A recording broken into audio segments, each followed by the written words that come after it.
state titles West Linn is sitting on. Of course, you were the girls' basketball champion.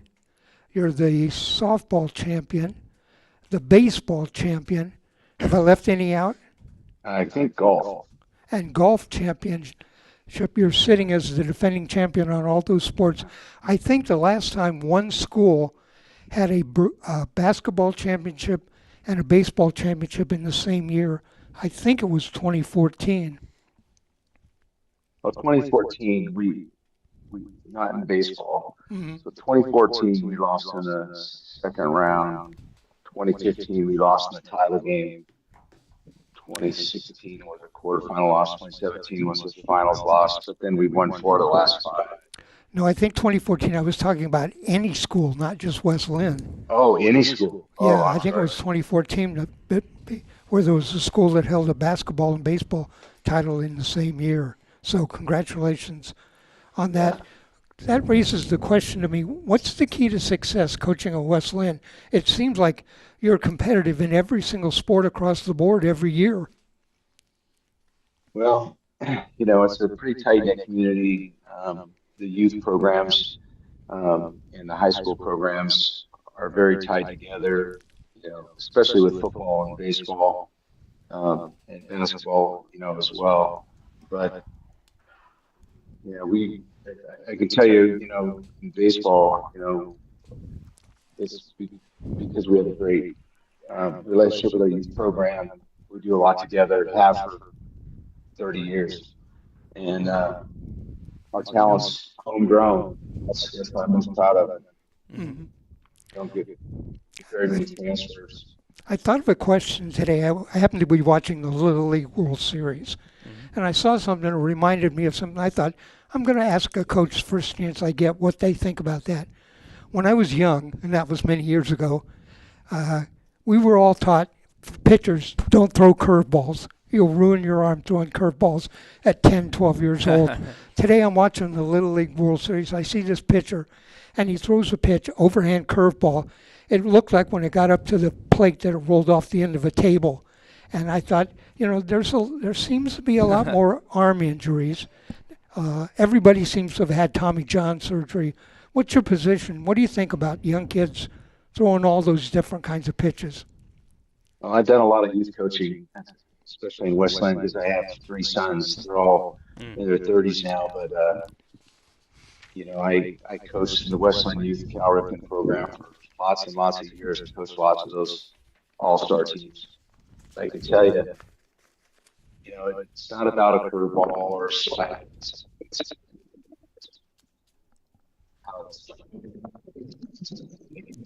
Coach, are you still with us? Go ahead. Yeah, can you hear me? Yes. We can now, yeah. Oh, sorry.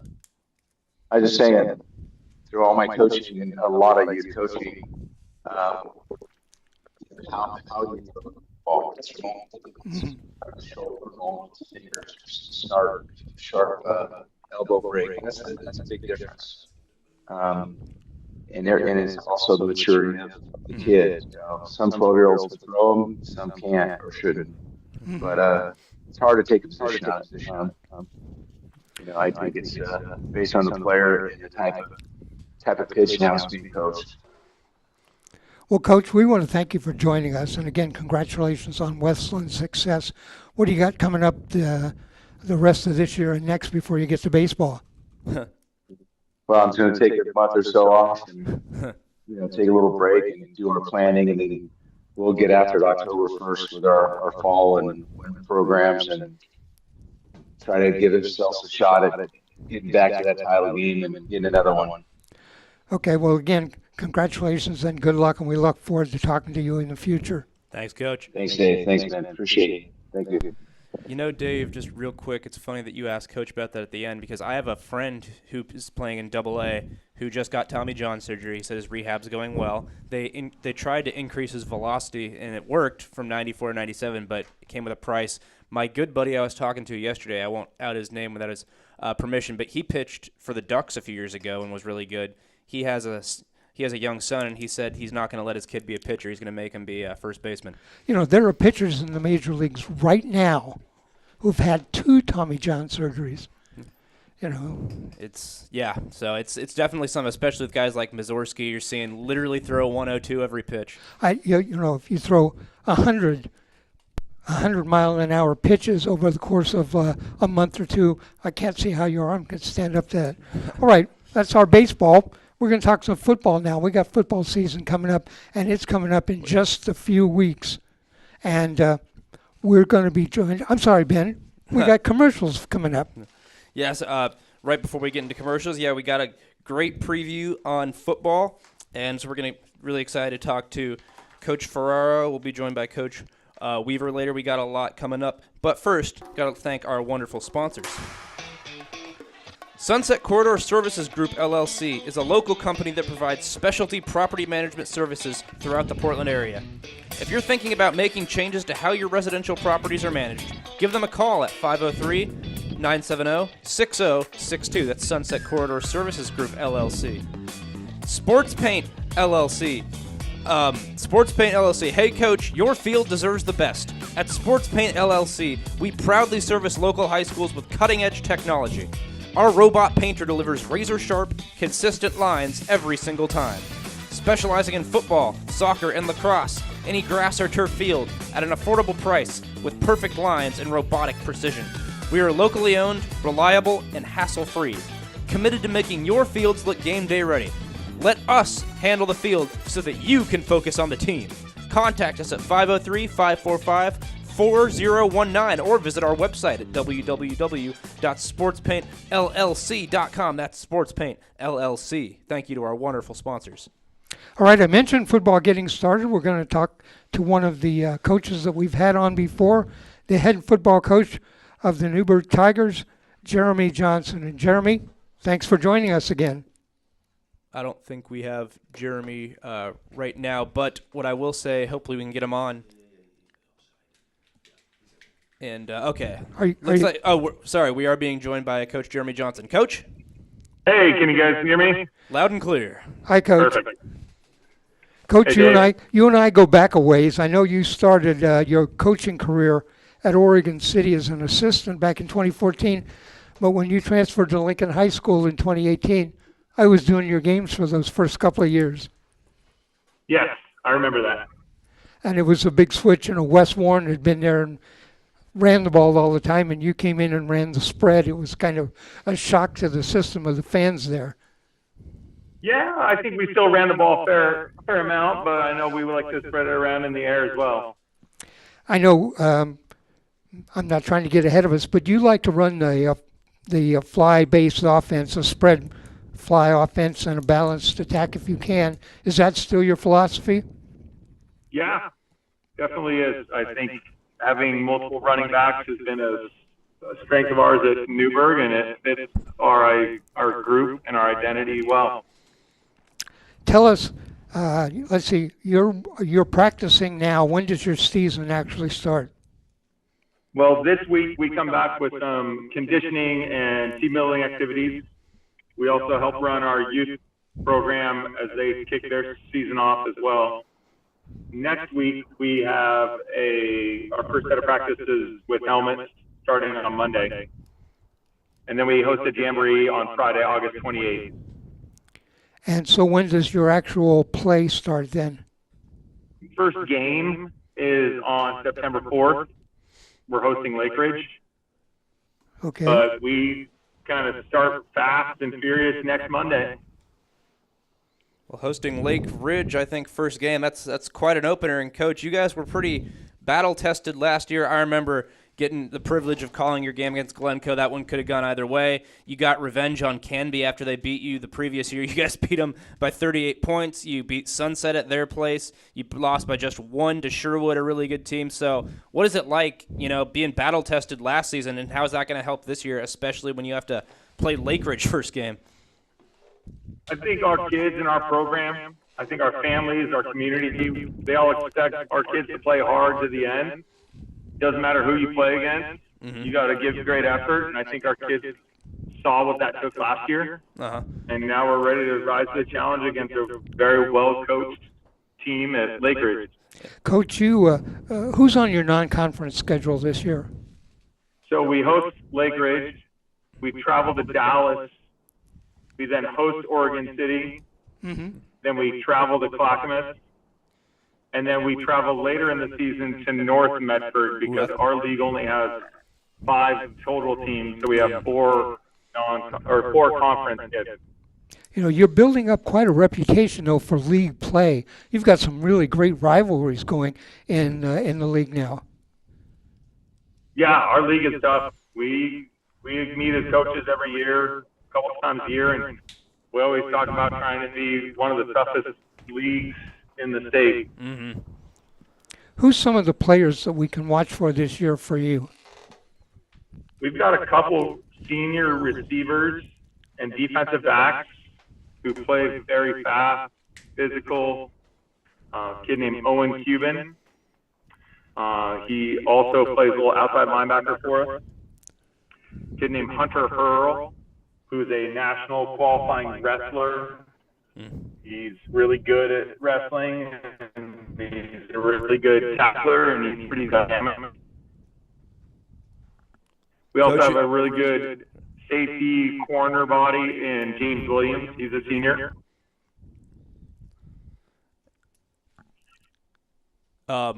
Coach, are you still there?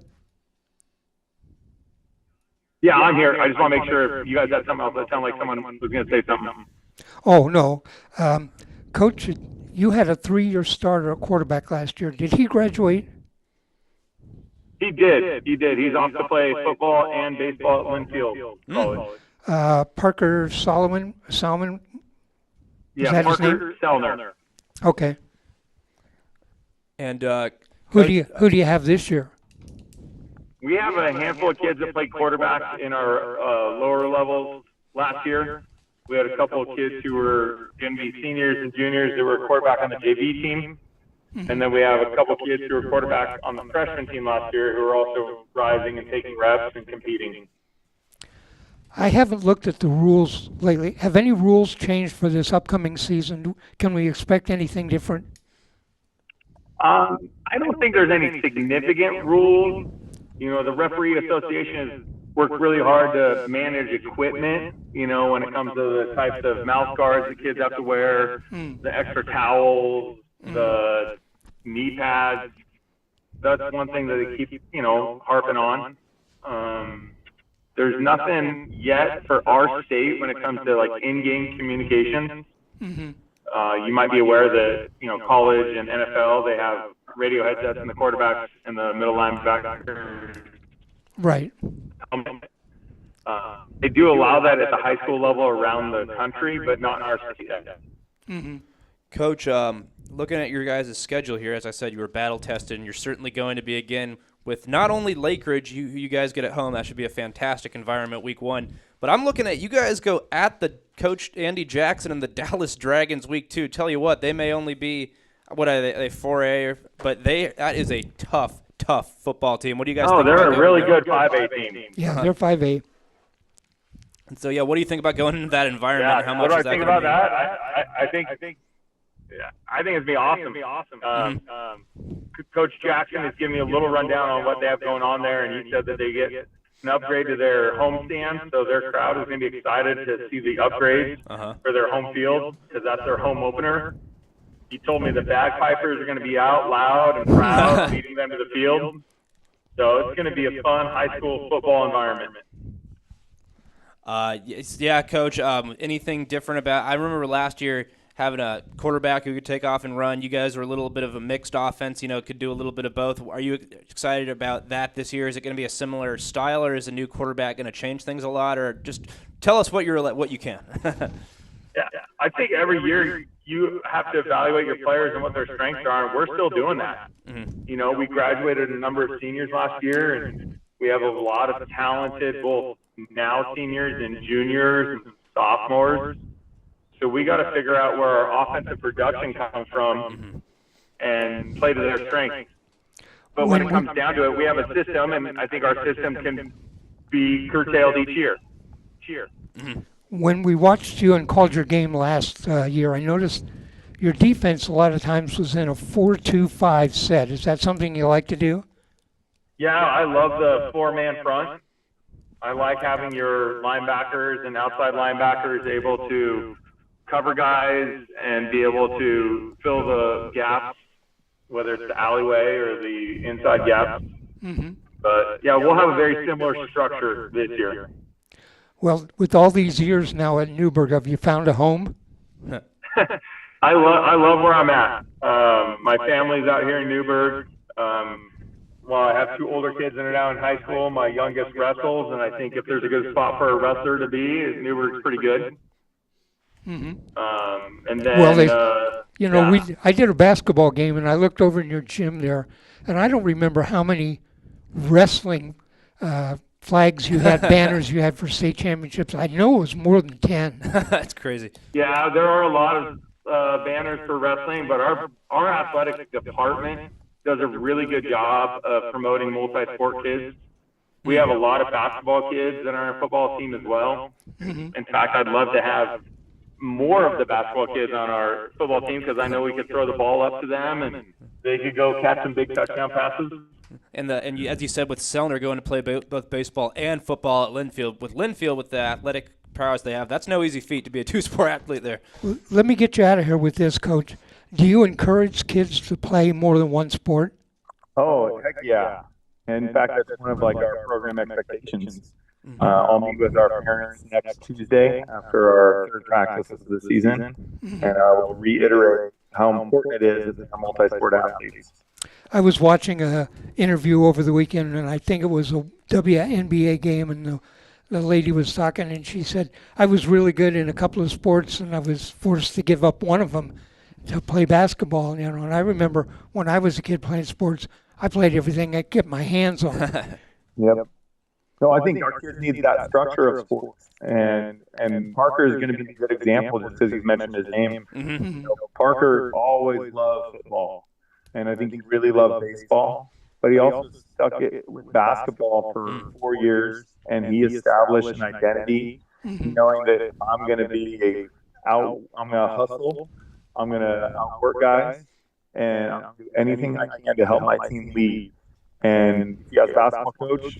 He wasn't the point guard, but he was an extremely high-level competitor. And I think we need more and more of that. Last year we had, 8 kids that were 12-sport athletes. Like 6 of them were football kids. Then quite a few that were 11-sport athletes. So they only didn't play a sport for one season out of their 4 years in high school. Yep. Well, Coach, thanks for joining us. We're going to follow up with you during the course of the season. Good luck to the Newberg Tigers, and we'll see you around. We appreciate you guys. Thank you so much, Coach. All right, Coach Jeremy Johnson, the head football coach at Newberg High School. We take a break for our sponsors. Right after this, we're going to talk with Jason Carney, who is a state champion Beaverton boys soccer. We'll get to him in just a minute. Sunset Corridor Services Group, LLC, is a local company that provides specialty property management services throughout the Portland area. If you're thinking about making changes to how your residential properties are managed, give them a call at 503-970-6062. Hey Coach, your field deserves the best. At SportsPaint LLC, we proudly service local high schools with cutting-edge technology. Our robot painter delivers razor-sharp, consistent lines every single time. Specializing in football, soccer, and lacrosse, any grass or turf field at an affordable price with perfect lines and robotic precision. We're locally owned, reliable, and hassle-free. We're committed to making your fields look game day ready. Let us handle the field so you can focus on the team. Contact us at 503-545-4019 or visit our website at www.sportspaintllc.com. And Dave, we've had a lot of we've had a couple championship coaches on already. We're going to have another one here. What a run it was for the Beaverton Beavers boys soccer program. Now, don't get me wrong, they were up in the mix going into the start of the year, but I don't think a lot had them going all the way as if they did beat Grant in the championship. We're going to be joined by Coach Carney right now. All right. Coach, you there? Oh, yeah, I'm here, Ben. Hey, Dave. Hello. Hi, Coach.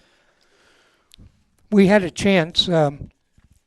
You've become the celebrity book writer in the sporting community.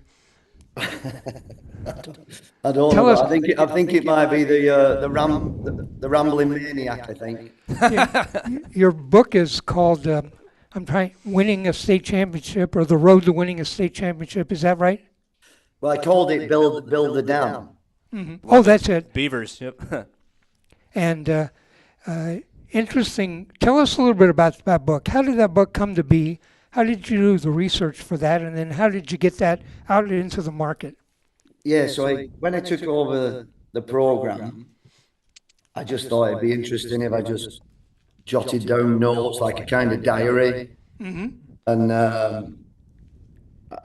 probably a bit obnoxious, I did call it the road to the state championship when I started 3 years ago. Fitting now. Yeah, but the second year, Ben, I changed the title and I said to my wife, yeah, this is not going to happen. So I scrapped that and then left it. And then last year I was like, oh, there might be a chance here. And so just kept on writing. And then at the end it was like perfect timing. And yeah, so it just went from there. And I just enjoy just jotting things down and keeping my mind busy. Let me quickly read Amazon's book overview on your book, and it says that the book is about what it truly means to build a successful soccer program, not in star players or fancy facilities, but in culture, togetherness, and trust. 1985 was the last time the Beaverton boys soccer team won a state title. In 1990 was the last time it won a conference title. In your first 3 years, you won 2 conference titles, a state title, and 3 times Coach of the Year. That's pretty impressive just for the book overview. Yeah, I've had a really good time. I've been lucky with my time starting at the school. We got a new AD. I really didn't know the last AD, but Matt, the new AD, is pretty consistent on values and integrity, which definitely suits my style. And then my first year, I had a good group of boys in the freshman class where we were all new and we're all trying to get to know each other.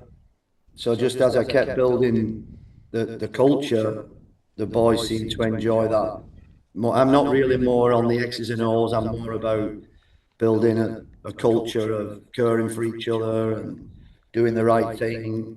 And luckily, the boys bought into it. And Coach, looking at your roster from last year, I'm not denying that there are a lot of seniors on there. However, one thing I kept hearing about you guys once we got past the quarterfinals is, man, if you see Beaverton, that defense is locked down. They're phenomenal defense. And I'm seeing 2 guys with the C armband next to their name on the roster sheet here. We're only juniors last year and are defenders. So talk about getting them back, Cal Spear and Luke Unruh. Oh, I mean, Cal has just won Gatorade Player of the Year as well. So he's won a lot of awards and deservedly so. He's a top class human being. But Luke is a great story for every kid who gets on JVT. He played for JV2. Wow. As a freshman, I think I kind of made an error of putting him on JV2. But what he didn't do was complain or show poor body language and effort. He just rolled his sleeves up, and then following year, he started on JV. But then I realised that we can get him on the varsity, so put him on varsity as a sophomore, and then as a junior he was captain. And yeah, he epitomises what we're about with character and leadership. Both of them are just top people. Absolutely. Thank you so much for talking about that, Coach. And as you said, as I said, graduating some guys, but those are just 2 of them to highlight who are coming back. Who else are you really excited to be getting back this year from the state championship team last season? So all the guys that are, that we have a freshman. He's going to be a sophomore now. He's just won ECNL Player of the Year. We've got Mason Walters, who's couldn't play last year because he was in the Timbers Academy. The Timbers have allowed him to play high school. Elias Walker, he plays at the Timbers Academy. Wow. We've got a possibility of getting him. He was our team manager last year because he couldn't play. So I think we may be getting Elias playing. So each year, Ben, we've gotten better. The freshmen and the sophomore that have joined the team, they kind of fit into that culture pretty well. So each year we've gotten better, and each year I say, "Oh, this is the best group I've had." But with this being my fourth year, this will be the best group I've had. Yeah, and wow, that's saying something coming off a state championship. So, Coach, one of the things I love about 6A boys soccer in Oregon is a lot of parity. Like, there's really no easy game. Even teams in like the low 20s or even 30s can compete sometimes if you're not ready. And what I liked about last year's, you guys lose to McMinnville 3-0. But when did you really realize? I was at the game when you guys played Jesuit at Jesuit in the regular season, beat them 1-0. I decided to go because I figured that would be a good matchup. And I was so impressed with your guys' poise in an environment like that. Is that when you guys started to realize we might be able to really win this whole thing, when you guys beat Jesuit on the road? It wasn't the Jesuit, Ben. It was believe it or not, it was the defeat at McMinnville. I mean, on the night, they were phenomenal. Outworked us, outplayed us. And in 2 years, I'd never seen that happen. But then I saw the guys falling out a little bit and pointing fingers, which I'd also never seen happen. So then we all agreed that that's not how we should behave, and we all ended up going to Tom's Diner on the Saturday and had breakfast together and just spoke about, if times are tough and you're a family, you stick together, you don't point fingers. Coach, you talk in your book about team building. How do you define that? What do you do to build a team? So before every home game, we have a team party at somebody's house, and that's the night before. We don't really practice before the night of the game, so the boys are fresh. So we have a team dinner. Everybody goes, myself, the coaching staff. We all go, and either we're playing board games or we've got some activity going on. So we do that. We took them to paintball. The night before, we played South Eugene in the second round. We took them to Topgolf. Just laughed and hit some balls and ate some food. So just being together and just getting them to care for each other. And well, Coach, sorry, Dave. No, it's okay. You learned this from somebody else. Along the way, you had some mentor who kind of gave you a forecast of what these things were. Who was that for you? So there's a few people, Dave. My dad, my dad was very selfless. So I learned a lot from him. And then the team I played for, we were so successful, but we didn't have any superstars when I was in my late teens. And then when I sat in locker rooms with kind of selfish players, we didn't really win a lot, but they were so talented.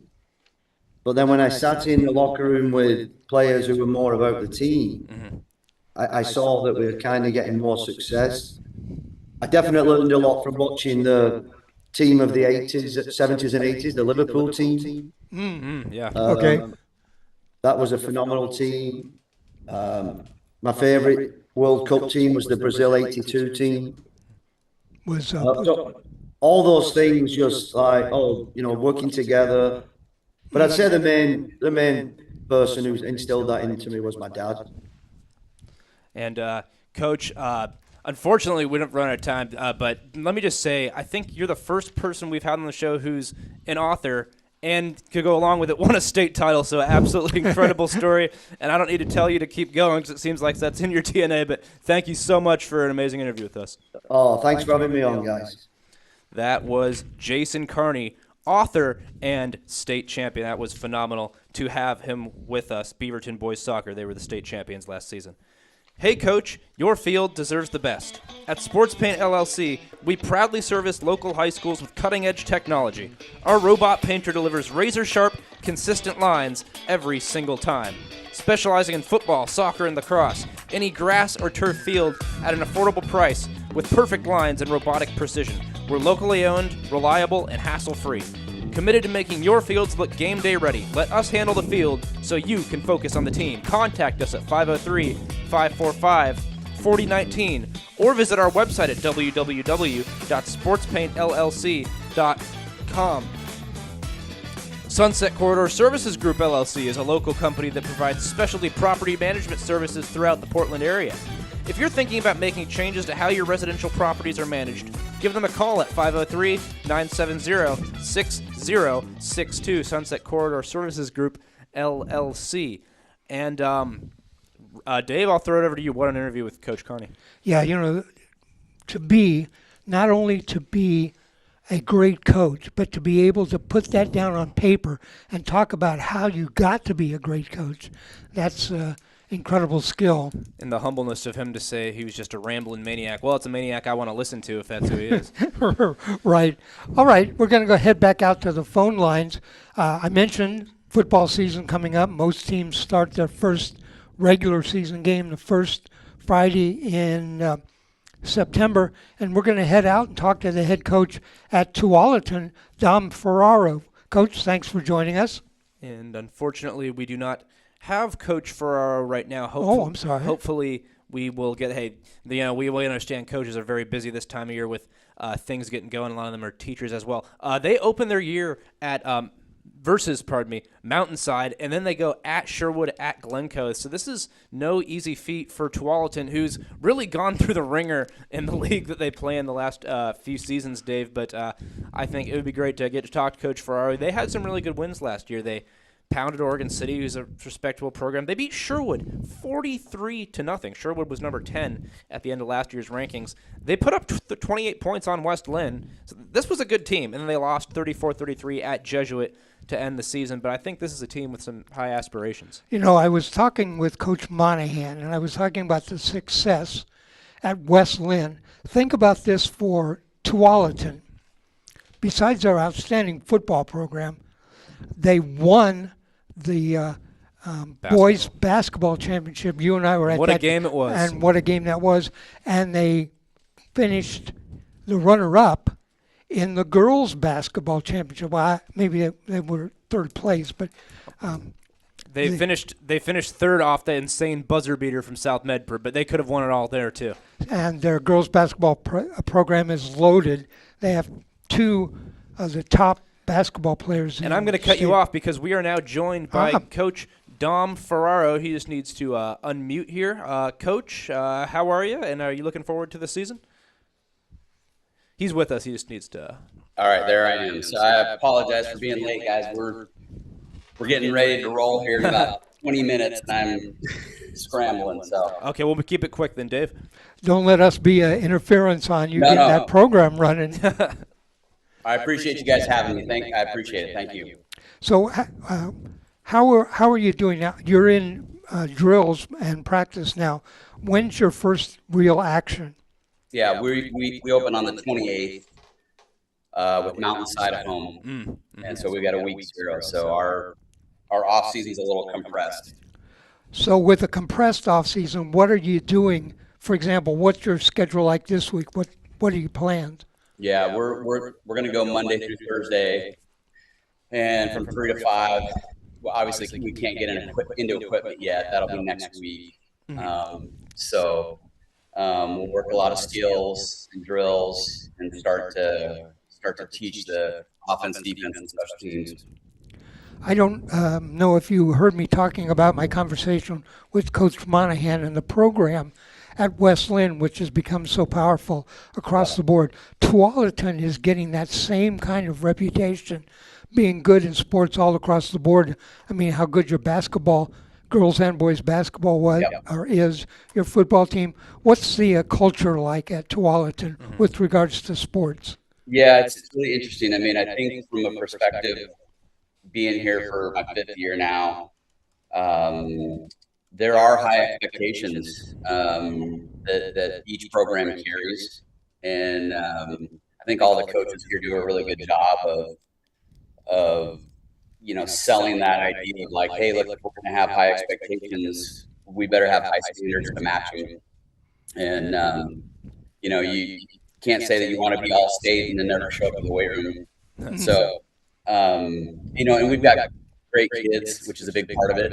Randy Nyquist years ago told me that, to win a state championship, you've got to be good, you got to be lucky, and you got to be healthy. And, one of those things you have control over, is how hard you work. The rest of it kind of happens as the season unfolds. I've been involved in sports probably, a long, long time. And one of the things that impressed me early on that I didn't really understand was how tough it really is to win a state championship. Not only do you have to have all that talent and all that coaching, somewhere along the line, luck has to happen. Yeah, 100%. I mean, we feel like we were right there in 2023, and then within 5 plays, we lose our starting quarterback and our best player, and then the game just took a turn. I know we talked to you quite a number of times last year and followed the program. I was going to check up on one of your kids. He was a 6'8" or 6'7", 280 tackle who was headed to the Air Force. How's that kid doing? Yeah, he's going to Boise State. So he committed to Boise, and he's there. He's doing really well, and adjusting to college life and adjusting to college coaching. I think Connor LeGros, was that his name? Yep. So Connor was a great success story. I mean, his first year of football was as a freshman.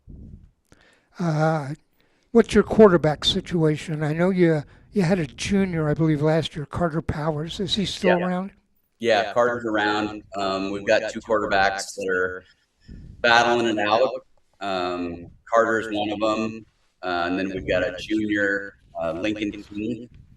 And so we've been watching them for the last 6 months and evaluating them, and we'll let it be known in a week or 2. Do you still like to run a no huddle offense, run a spread out of no huddle? Yeah, I mean, we don't huddle most of the time. I don't know that we play fast as much as I would like to. We do a lot more personal groupings, which requires substitution. So sometimes you just aren't able to play as fast as you want. Personnel dictates that as well. How many linemen you have to go both ways. So I'm hoping for us we can play a little bit faster this year. I really like the no huddle offense, and I watch a lot of games and call a lot of games, and wasting all that time running players back and forth all the time, that gets pretty tiring. Joe Burrow is one of my favorite quarterbacks. I love when the Bengals run that no huddle offense. If you got a quarterback that understands everything, got good hand signals and everything, that can be very effective. Yeah, it was really good for us when we were at Westview and my second stint at Sunset. We kind of used it to our advantage as a weapon, and we were going to line up as fast as we could and just run our base stuff out of different looks and just try to tire a defense out. Mm-hmm. Who do you have on your non-conference schedule this year? Yeah, we've got Mountainside, Sherwood, Glencoe, and then Milwaukee, which was kind of interesting getting paired up with a 5A team, but I think they wanted some challenges in their preseason. Mm-hmm. Coach, I was just saying before you came on that you guys, despite having 4 losses, were a really good team last year. I know that you might beg to differ about the success of some of these games because they were losses, but you guys put 4 scores on both West Linn and Lake Oswego, so I don't want the record to be deceiving. You guys are a really good football team, and what do you make of just playing a really battle-tested schedule every single year? Yeah, I mean, I thought last year we were going to be one of the top 8 to 10 teams in the state. In retrospect, you look at Central Catholic and West Linn and LO and Lake Ridge was really good too. We were going to struggle against those guys, and it kind of showed. But we felt pretty good about 90% of the other games that we could have played. Our league is tough. It's tough every single year. I like it. I like going up against good coaches. I think it challenges you to be better. To really evaluate what you're doing and how you can take advantage of your players and the schemes that you're going against. Coach, you mentioned the conference. The conference is always loaded, and so every game you go out is pretty much going to be a toss-up. Who really looks to be at the top of the conference this year? Yeah, I would say West Linn and LO are still there. We feel pretty optimistic about ourselves. I think we're going to be better than we've been the last couple of years. I don't know what that looks like yet, and probably won't until we get into the season. But just trying to give Steve and Anthony a good game. Well, of course, Steve won the state championship last year. Yeah, absolutely. They were tough to beat. This is going to be your 5th year at Tualatin, is that right? Correct. And I think before that you were at Forest Grove. Yep, 1 year as a head coach. And let's see, I think you told me before, I think you played football maybe in California? High school football? I played at Jesuit back in the 90s. Mm-hmm. Yep. So that was a long time ago, and it was actually pretty cool. I got to coach with Coach Potter at in the Les Schwab Bowl. Coach Potter, did he just retire, or was that his brother? He did. Yeah, Gene is still coaching hoops, but Ken retired and living the good life now. Okay, well, we'll let you get back to practice. We'll follow up with you as the season goes along. Good luck in the conference, and good luck anything that you can put together after that. Yeah, I really appreciate it. Thanks for having me on, and apologies for being a little bit late. Thank you so much for squeezing time. And I played for Lincoln. 2-a-days are crazy. Thank you so much for making time. Yeah, thanks, guys. We forgot that Ben was a kicker at Lincoln High School. There you go. Thanks, guys. Thanks so much, Coach. What do kickers do on 2-a-days? That is a great question. Let me tell you, there's a lot of people who envy me. Like, you're doing nothing in practice. I will be honest, there is a lot of just hanging out because you don't want to overkick your leg, too. So there's a lot of times where you'll catch passes for the quarterbacks just to be their guy for them, or you'll just do drills, hang out with people. There's a lot of downtime. But you know what I see a lot of kickers doing? Standing on the sideline, spinning the ball in their hand. Yes, yep, and I've certainly got very good at that as well. Well, right now I think we're going to go out to Josh Dill because he's in the waiting room. No, actually we're going to talk to Dan Weaver at Westview. I don't see Coach Weaver in here yet. Oh. Okay, we're going to go to Josh Dill because he's here right now. Coach, you were our first game last year. What a game that was. Sandy Sunset. I think the final score was like 55-33 in favor of Sandy. Coach, how you doing? And are you excited for this upcoming year? He's going to have to unmute, but he'll do that in a minute. Ben, that was a great game. Sorry. Hey, guys. Coach, how are you? I'm great. I appreciate you guys having me on. Yeah, it was a fantastic game. You had a great little quarterback. Is he still there? He is. Yeah, he'll be a 3-year starter. Really talented, big arm, complete control over offense. Yeah, he's doing a good one. Who do you open this season with? We've got Barlow with Stunner. Mm-hmm. And they're a crosstown rival. Are you hearing the echo right now, or is it just me? Thankfully, we're not hearing anything. It's just you. Sorry about that. Okay, no problem. So we've got Barlow. They're very talented, good program, and they're going through a coaching change, but we're always excited to play them. It's such a great thing for the community. Everybody comes out to the game. Great. And Coach, last season you guys, as we mentioned, you opened with that big win over Sunset. That was a statement that I think really kind of put you guys on the map a little more. Then you nearly beat Wilsonville the next week. But you guys were a battle-tested team. You had to play the likes of Lake Ridge, where you guys scored 40 points, Central Catholic. Then you guys beat teams like Beaverton, Lincoln, played South Medford, you even had to play Nelson, beat Barlow at their place in a great game last year. But what are you looking forward to this year, and what do you think about just Sandy? They've taken a big step, it seems. Yeah, it's been a fun journey for us. This will be year 8 for me.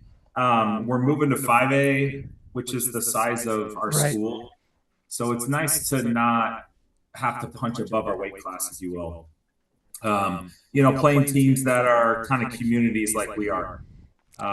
It's a senior head team. I've got a lot of returners, and we're ready to take that next step and be a 5A championship contending team. Coach, there's been a number of teams from the Mount Hood Conference who have dropped down to 5A now. What's that indicative of?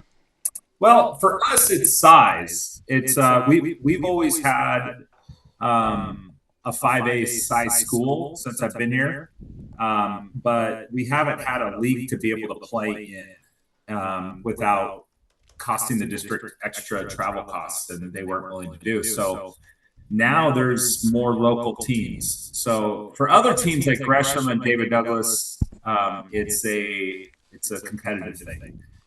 So they're struggling. It's hard to build momentum when you're getting beat consistently, especially in football. It's such a physical game. So it's hard to keep kids out if you're getting beat up every week. You look at the size of some of the schools in Mount Hood Conference, David Douglas, about 3,000 students. Reynolds probably close to something like that. Reynolds is making somewhat of a comeback. They've been pretty good in a couple of sports here lately, but I get it what you're saying about, you can't go out and get beat really bad every single week. It gets discouraging, and dropping down to 5A probably will make things way more competitive, way more exciting, and will build up interest. Yeah, I spent 16 years at David Douglas, so I was there in early 2000, 2003, and then was the head coach for 3 years there. I can tell you, it's a world school. So you're teaching people that have never seen the Super Bowl how to play football. So right, exactly. Kids that are from everywhere in the world. So it's such an American sport that we play. And so, you also have just a lot of low SES and kids that are struggling to find their next meal. So it's not really a priority for them. We were talking with Coach Dom Ferraro from Tualatin, and we were talking about, a lot of things go into a successful season. Facilities, players, coaches, atmosphere, all of that. But one of the things that I left out that you are really blessed with is fan support. I've never seen crowds that are more supportive than those crowds at Sandy games. Yeah, we're really lucky. I went through and looked at my time at Sandy, and I calculated a home field advantage, and we're at plus 14 when we're at home. We just have the whole town just wants to come and support us, pack it out. So it feels like this old school 90s football where the whole town's there. They kind of shut down for us, and it's pretty special. We're really blessed. Well, Coach, we absolutely loved doing your game last year. We're really hoping to get to do more this season. Unfortunately, we got to let you go because we got one more guest going to talk to Dan Weaver of West Ubik. Coach Dill, thank you guys so much. Can't wait for another great year of Sandy football. Appreciate it. Thank you so much. Thank you so much. That's Coach Josh Dill, head football coach at Sandy, up-and-coming program who really made a statement last season. Also making a statement, Coach Weaver, we did your game at Sunset, and let me tell you, I love rivalry games where the road team comes in and wins. It was a weird game. We had some lightning delays. That didn't stop Heath Thompson, huh? No, he was an excellent player and even better kid. So it was awesome to see him get his time to shine, and he really did in that game. That's for sure. Absolutely. So you guys were battle tested. You had a tough loss against Beaverton. Had to play teams like Jesuit, but you also had some really good wins too. What are you looking forward to this season? And tell us a little bit about who you open with and everything like that, and what it's going to be like. It's never easy to just move on from a player like Thompson, but who are you looking forward to this year? Yeah, I think our team is going to be built a little bit different this year. So I feel like we're finally built from the inside out. Our linemen and our linebackers are really going to be our strongest components on our team this year. And those linebackers kind of transition right over to tight end as well. So talk a little bit about some of the stars you guys have up front on the line, as well as some of the linebackers, since they're a great group. Yeah, for sure. I would say Cohen Trump's got to be in the conversation for the best defensive player in the state. He's just an absolute stud. He's been a 2-year starter at middle linebacker for us, and he probably holds the tackle record at Westview for my lifetime.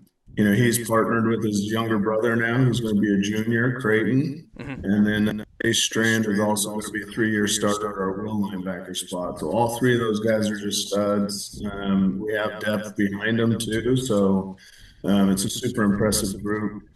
On the line, Preston Pahl is probably our most recognizable lineman. He's our left tackle, and he's taken every significant snap we've had in the last 2 years. He was a Les Schwab Bowl player this last offseason and really started to get the recognition he deserves. And then our center was a second team All-Metro, J.B. Anderson, an up-and-coming guy that everybody's going to know his name, maybe because it rhymes with somebody in the Bible, but Jesus is, he's going to be a terror inside on the D-line and defensive front. So we're really excited about him. And we really have 3 or 4 more guys. So this is the first year where I feel like we got 8 or 9 linemen that we can go to battle with. And let me just say, last year, it wasn't just Thompson that I recognized as amazing as he was. I'm like, this line seems to be very coherent and really know what they're doing, very physical and pushing those holes. So I could tell right away that you guys are a team that hangs their hat up front, which I absolutely love to see. Real quick here, as we're approaching the end of the show, talk a little bit about playing Sherwood week 1 and then West Linn just a couple weeks later. You guys got a tough schedule. Yeah, for sure. We have Sherwood, Jamboree, and then we got Grants Pass to start, which they're really solid, and they have some studs on their team return. And then West Lynn's ranked number 1, and then we play my buddy Ian Reynoso over at Glencoe, and then a whole bunch of ex-Oregon Ducks down at West Salem. So they beat us in the playoffs 2 years ago, my first year. So each one of these games really kind of have an extra meaning to them as we go into our league play. It's gonna be and fun. Glencoe kind of reminded me a little bit of each other last year. Hadn't really been on the map, but made a huge step forward with both coaching and just the grit of running the ball. So you guys kind of reminded me that's going to be a really excellent matchup. But Coach, thank you guys so much. Can't wait to hopefully do more of your games this season as well. Thank you so much for, I know it's a super busy time of year. Thanks so much with 2 days for making time for us. Absolutely. Thanks for supporting the sport and our state, great state. Thank you so much. Coach Dan Weaver, former Oregon Duck and Westview football coach. Well, that's our show for today, and thanks for joining us. We look forward to new and exciting guests and shows in this fall season. Our next show is Monday, the 17th.